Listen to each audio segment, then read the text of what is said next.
अच्छा, loop control structure, इसमें हम लोगों ने ये देखना है कि लूप क्या होता है।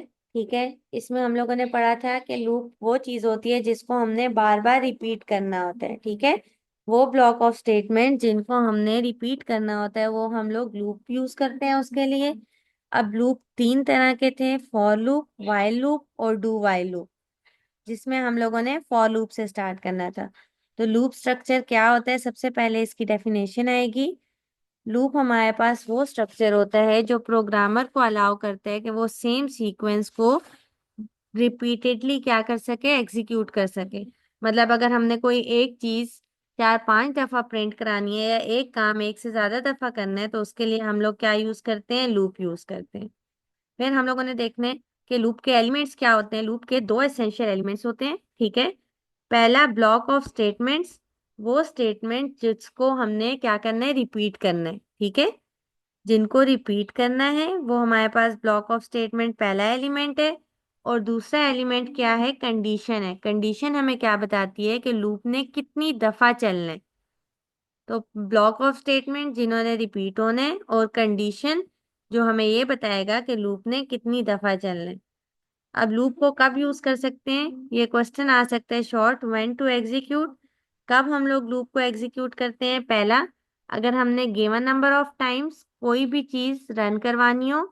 दूसरा, हमने तब तक रन करवानी हो जब तक कोई एक वैल्यू एक्सीड ना हो जाए। मतलब हम लोग कहें कि जब तक 5 नहीं आता तब तक ये चलता रहे। ठीक है, मतलब 0 से स्टार्ट करें 5 तक चलने। और तीसरी क्या चीज, कोई स्पेसिफिक करेक्टर हम कहें कि ये जब एंटर हो तो लूप खत्म हो जाए। जिस तरह अगर हम लोग यस या नो वाला ऑप्शन देते हैं तो हम कहते हैं जब तक यस एंटर करें तब तक लूप चलता रहे, जैसे ही नो हो तो लूप एंड हो जाए। तो ये हमारे पास क्या था, बेसिक स्ट्रक्चर था लूप का। ठीक है, यहाँ तक समझ आ गई है सारी। यस। ठीक है, फिर हमारे पास है फॉर स्टेटमेंट। ये भी हम लोगों ने देखा था। फॉर स्टेटमेंट में क्या होता है, फॉर स्टेटमेंट लूप की स्टेटमेंट होती है तब जब हमें ये पता हो कि हमने स्टेटमेंट को कितनी बार रिपीट करना है।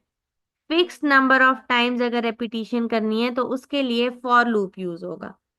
फॉर लूप में हमारे पास तीन मेन चीजें थी।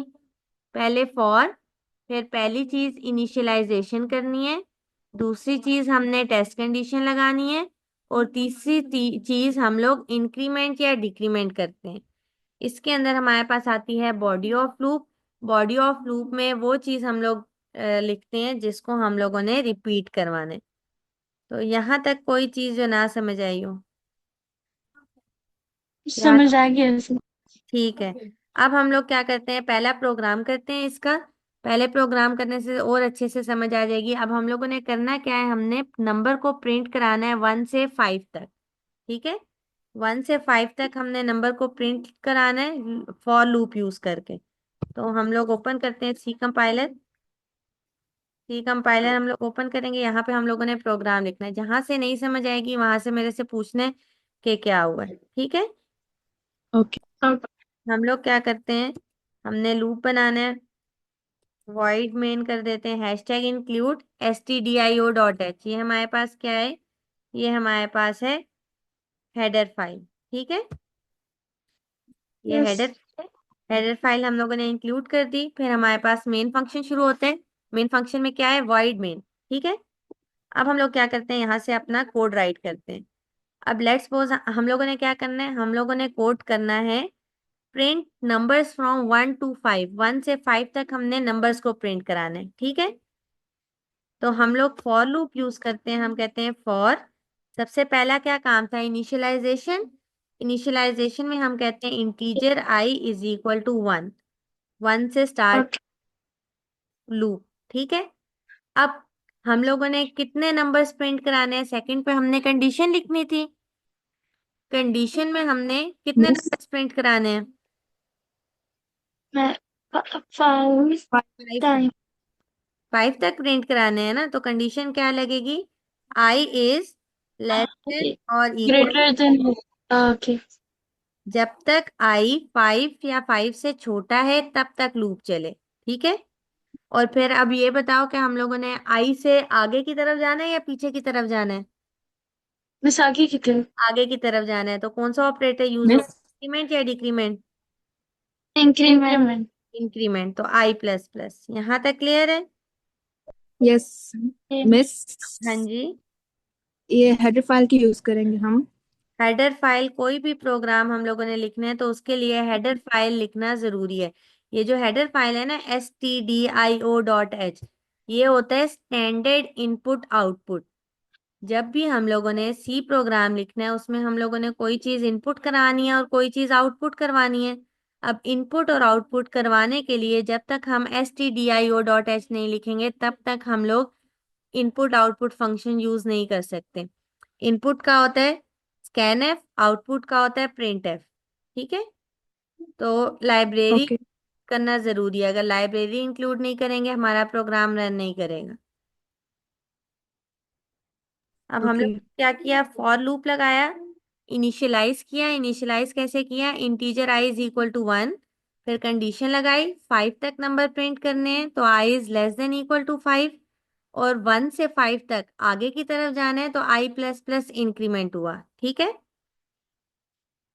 अब हम लोग क्या करते हैं, हमने नंबर प्रिंट कराना है ना, तो हम लोगों ने प्रिंट कराना है तो प्रिंट के लिए प्रिंट एफ फंक्शन यूज होता है। हम लोगों ने आई प्रिंट कराना है, मतलब 1 से 5 तक प्रिंट कराना है। तो क्या डाटा टाइप है, इंटीजर। सफा इंटीजर के लिए कौन सा वो लगता है फॉर्मेट स्पेसिफायर? इंटीजर वैल्यू के लिए हम कौन सा फॉर्मेट स्पेसिफायर यूज करते हैं?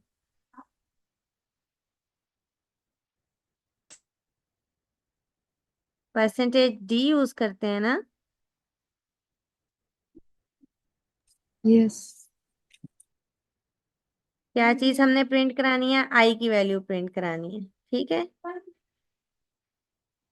तो अब हम लोग इसके आगे नेक्स्ट लाइन पे चले जाते हैं। नेक्स्ट लाइन के लिए बैक स्लैश एन यूज करेंगे। ठीक है?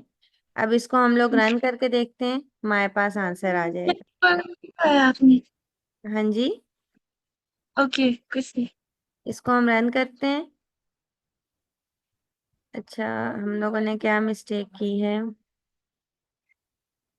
ये सॉरी, ये दो ब्रैकेट एक्स्ट्रा, एक ब्रैकेट एक्स्ट्रा डला हुआ था। अब इसको हम रन करते हैं तो ये हमारे पास देखो प्रिंट हो गया, 1 2 3 4 5। हमने 2 लाइंस ऑफ कोड लिखा, इससे हमारे पास 5 नंबर्स प्रिंट हो गए, तो ये फॉर लूप की एग्जीक्यूशन हो गई।